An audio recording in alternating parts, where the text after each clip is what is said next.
अस्सलाम वालेकुम, नमस्ते। It's me Vishal Taleja. Portion आहे फिज़िक्स जो। क्वेश्चन आहे त current engine takes 300 calorie of heat at 500 kelvin and rejects 150 calorie of heat to the sink. The temperature of sink is. Data आहे त जेको Q1 आहे उहो केतिरो आहे 300 कैलोरी आहे एंड Q2 केतिरो आहे 150 कैलोरी आहे एंड T1 केतिरो आहे 500 केल्विन आहे एंड पुछे थो त temperature of sink is means T2 छा थींदो। फार्मूलो आहे त Q1 अपान Q2 is equal to T1 अपान T2। पुछे थो त temperature of sink is means T2 छा थींदो। T2 खे जेको आहे उहो ॿाहिरि कढंदासीं त जेको फार्मूलो क्रिएट थींदो T2 is equal to Q2 into T1 divide by Q1।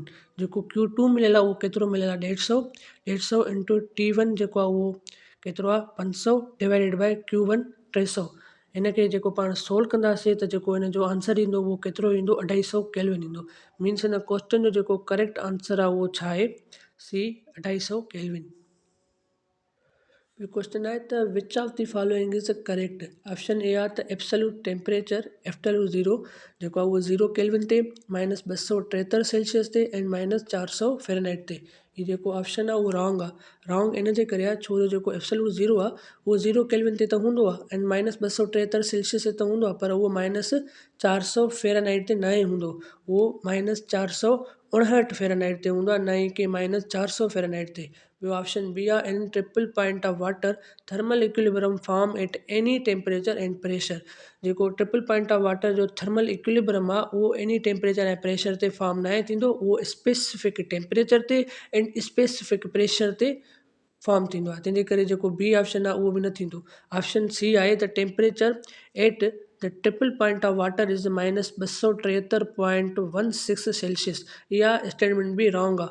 Wrong in जे करे आहे छो जो जेको टेम्परेचर हूंदो आहे ट्रिपल पॉइंट ऑफ वाटर जो उहो 273.16 मीन्स 16 केल्विन हूंदो आहे, न ई कि -273.16 सेल्सियस।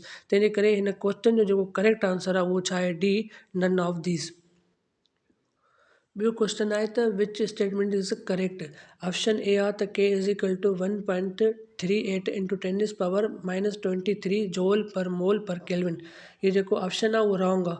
रॉन्ग इन जे करे आहे छो जो जेको K मीन्स बोल्ट्ज़मान कांस्टेंट इहो बराबरि हूंदा 1.38 इंटू 10 -23 जूल पर मालिक्यूल जे, न ई कि मोल जे। त हिते मोल लिखियलु आहे, मालिक्यूल नाहे लिखियलु, तंहिंजे करे इहो जेको ऑप्शन आहे उहो छा आहे रॉन्ग आहे।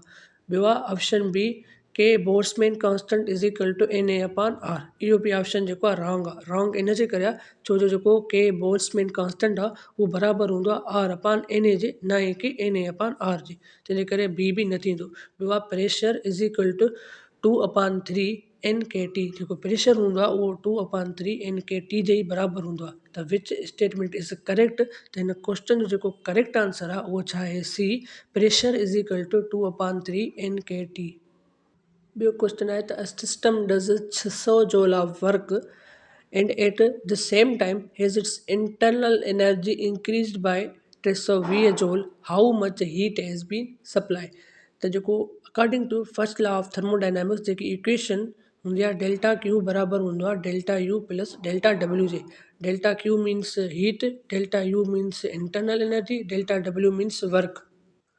त हिते चवे थो त जेकी इंटरनल एनर्जी आहे उहा केतिरी आहे 320 इंक्रीज़ चए थो, मीन्स पॉज़िटिव में थींदी त 320 प्लस फार्मूले वारी एंड जेको वर्क आहे उहो केतिरो आहे 600 जूल आहे। त 320 खे प्लस कंदासीं 600 सां त जेको आंसर ईंदो उहो केतिरो ईंदो 920 जूल ईंदो। त हिन क्वेश्चन जो जेको करेक्ट आंसर आहे उहो छा आहे बी 920 जूल। क्वेश्चन आहे त if the pressure is increased the boiling point of water is. जेकॾहिं प्रेशर खे इंक्रीज़ कंदासीं त जेकी बॉइलिंग पॉइंट वाटर जी आहे उहा बि छा थींदी इंक्रीज़ थींदी। मीन्स हिन क्वेश्चन जो करेक्ट आंसर आहे उहो छा आहे बी इंक्रीज़। ॿियो क्वेश्चन आहे त maximum density of water is at the temperature. हर कंहिंखे इहो ई ख़बर हूंदो त जेको मैक्सिमम डेंसिटी वाटर जी आहे उहा केतिरी आहे, उहा 4 सेल्सियस ते हूंदी आहे। त हिते सेल्सियस न आहे, हिते फ़ारेनहाइट आहे।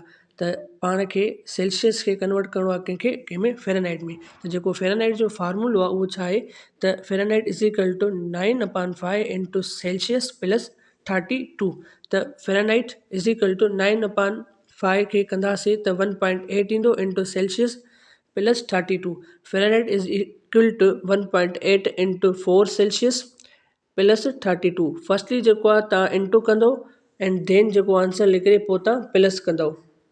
जेकॾहिं पहिरियों तव्हां प्लस कयो ऐं पोइ इंटू कयो त पोइ जेको आंसर आहे उहो रॉन्ग ईंदो, उहो सही न हूंदो। त पहिरियों तव्हां 1.8 खे इंटू कयो 4 सां, त जेको आंसर लिखी हुनखे प्लस कयो 32 सां, त जेको तव्हांजो आंसर ईंदो उहो 39.2 ईंदो। मीन्स हिन क्वेश्चन जो जेको करेक्ट आंसर आहे उहो छा आहे बी 39.2 फ़ारेनहाइट। ॿियो क्वेश्चन आहे त at constant volume the temperature is increase then जेको टेम्परेचर आहे उहो डायरेक्टली प्रोपोर्शनल हूंदो आहे काइनेटिक एनर्जी सां। जेकॾहिं टेम्परेचर जेको आहे इंक्रीज़ थींदो त काइनेटिक एनर्जी बि इंक्रीज़ थींदी। जेकॾहिं काइनेटिक एनर्जी इंक्रीज़ थींदी त मालिक्यूल जेके आहिनि उहे फास्ट मूव कंदा। त जेकॾहिं फास्ट मूव कंदा त जेकी कोलिजन आहे उहा बि फास्ट थींदी। त टेम्परेचर जे इंक्रीज़ थियण सां त number of collision per unit time will increase थींदी। मीन्स हिन क्वेश्चन जो जेको करेक्ट आंसर आहे उहो छा आहे B number of collision per unit time will increase when temperature is increased at constant volume. ॿियो क्वेश्चन आहे त when a balloon is inflated, its rubber wall push against the air around it. Calculate the work done when balloon is blown up from 0.015 meter cube to 0.030 meter cube. Atmosphere pressure is equal to 1 into 10 raised power 5 pascal. चवे थो त work done छा थींदो। Work done जो जेको फार्मूलो आहे उहो आहे pressure into change in volume जी। त हिते जेको आहे हिनखे चेंज इन वॉल्यूम जेको आहे पाण खे फर्स्टली फाइंड करिणो आहे। चेंज इन वॉल्यूम जेको आहे उहो बराबरि हूंदो आहे V2 माइनस V1 जे। त हे V2 आहे हे V1 आहे। हिनखे माइनस कंदासीं त जेको चेंज इन वॉल्यूम निकिरंदो उहो 0.015 निकिरंदो।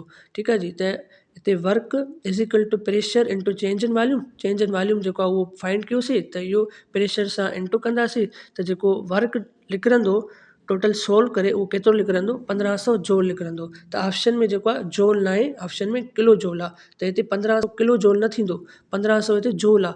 त पोइ पाण छा कंदासीं जोल खे कन्वर्ट कंदासीं कंहिंमें किलो जोल में बाय डिवाइड 1000 सां। त 1500 खे डिवाइड कंदासीं 1000 सां त जेको आंसर ईंदो 1.5 किलो जोल आंसर ईंदो, जेको हिन ऑप्शन्स में गिवन न आहे। तंहिंजे करे हिन क्वेश्चन जो जेको करेक्ट आंसर आहे उहो छा आहे डी नन ऑफ दीज़। ॿियो क्वेश्चन आहे त in isothermal process dash physical property is not zero. A temperature, B change in temperature, C both B plus D and D छा आहे चेंज इन इंटरनल एनर्जी। त जेको आइसोथर्मल प्रोसेस आहे isothermal process में temperature जेको आहे उहो छा हूंदो आहे सेम हूंदो आहे एंड जेको चेंज इन टेम्परेचर हूंदो आहे उहो छा हूंदो आहे ज़ीरो हूंदो आहे। एंड जेको टेम्परेचर आहे उहो डायरेक्टली प्रोपोर्शनल हूंदो आहे कंहिंजे इंटरनल एनर्जी जे। त टेम्परेचर जेको आहे उहो सेम रहे थो मीन्स इंटरनल एनर्जी बि सेम हूंदी, बाक़ी चेंज इन इंटरनल एनर्जी छा थी वेंदी ज़ीरो थी वेंदी। क्वेश्चन पुछे थो पियो त in isothermal process dash physical property is not zero. कहिड़ी फिजिकल प्रॉपर्टी आहे उहा ज़ीरो न थींदी। जेको चेंज इन इंटरनल एनर्जी आहे उहो त ज़ीरो थिए थी। ऐं हिते पुछे थो त कहिड़ी प्रॉपर्टी ज़ीरो न थींदी एंड चेंज इन टेम्परेचर उहो बि ज़ीरो थिए थो मीन्स सी बि न थींदो। बचो ए टेम्परेचर। त जेको आइसोथर्मल प्रोसेस आहे उन में टेम्परेचर जेको आहे उहो ज़ीरो न थींदो, उहो छा हूंदो सेम हूंदो। त हिन क्वेश्चन जो करेक्ट आंसर आहे उहो छा आहे ए टेम्परेचर। ॿियो क्वेश्चन आहे त amount of heat energy required to raise the temperature of a whole object or substance by 1 degree Celsius or 1 kelvin that is called heat capacity. त हिन क्वेश्चन जो जेको करेक्ट आंसर आहे उहो छा आहे ए हीट कैपेसिटी। ॿियो क्वेश्चन आहे त relation between temperature and average kinetic energy of a particle in case. जेको टेम्परेचर हूंदो आहे उहो डायरेक्टली प्रोपोर्शनल हूंदो आहे एवरेज काइनेटिक एनर्जी जे लाइ। त ऑप्शन ए चए थो temperature is inversely proportional to average kinetic energy, न इहो न थींदो। ॿियो चए थो temperature is directly proportional to average kinetic energy. हा टेम्परेचर जेको आहे उहो डायरेक्टली प्रोपोर्शनल हूंदो आहे कंहिंजे एवरेज काइनेटिक एनर्जी जे। ऐं सी चवे थो temperature is independent of average kinetic energy, इहो बि न थींदो। एंड डी चए थो temperature is proportional to square of average kinetic energy, त इहो बि न थींदो। मीन्स हिन क्वेश्चन जो जेको करेक्ट आंसर आहे उहो छा आहे बी त temperature is directly proportional to average kinetic energy. ॿियो क्वेश्चन आहे the temperature is kept constant and the volume of gas is doubled then the pressure of gas is temperature constant आहे means Boyle's law चवे थो पियो त volume जेको आहे उहो इनवर्सली प्रोपोर्शनल हूंदो आहे कंहिंजे प्रेशर जे लाइ। त जेकी इक्वेशन हूंदी आहे बॉयल्स लॉ जी उहा P1 is equal two P2 हूंदी आहे। चए थो हिते volume of gas is double means कोई इनिशियल वॉल्यूम एक्स हूंदो उन एक्स मां जेको आहे हुन छा कयो आहे हिन वॉल्यूम खे डबल कयो आहे मीन्स 2x कयो आहे। पुछे थो पियो then the pressure of gas is जेकॾहिं को इनिशियल वॉल्यूम जेको एक्स हूंदो इन जो कोई इनिशियल प्रेशर बि त एक्स हूंदो न त हाणे इन जेको पाण हिन वॉल्यूम खे डबल कयो आहे 2x कयो आहे त हिन जो जेको प्रेशर आहे उहो केतिरो हूंदो। इमेजिन कयूं था जेको एक्स आहे उहो छा आहे 1 हूंदो ऐं जेको प्रेशर आहे एक्स जेको रखियोसीं उहो बि इमेजिन कयूं था त 1 हूंदो।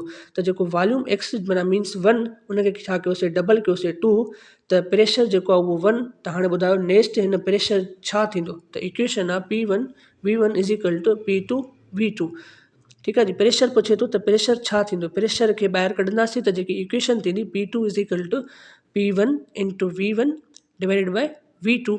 त P2 इज़ इक्वल टू जेको P1 आहे उहो 1 इंटू V1 छा आहे 1 डिवाइडेड बाय V2 छा कयोसीं डबल कयोसीं मीन्स 2।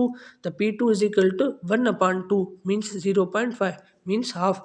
त जेको हिते प्रेशर थींदो reduce to 1/2 means half of the original value means in question जो जेको करेक्ट आंसर आहे उहो छा आहे A reduce to half of the original value. ॿियो क्वेश्चन आहे select the correct statement about internal energy. Option A आहे त energy contain within the system. Option B आहे sum of kinetic energy and potential energy. Option C आहे both. Option D आहे none of this. हिते typing error थी वियो आहे हिते टोटल एनर्जी आहे छड़ो एनर्जी न आहे। त हिन क्वेश्चन जो जेको करेक्ट आंसर आहे उहो छा आहे C. The total energy contained within the system is called internal energy and sum of kinetic energy and potential energy is called internal energy means in a question जो correct answer है वो चाहे C both।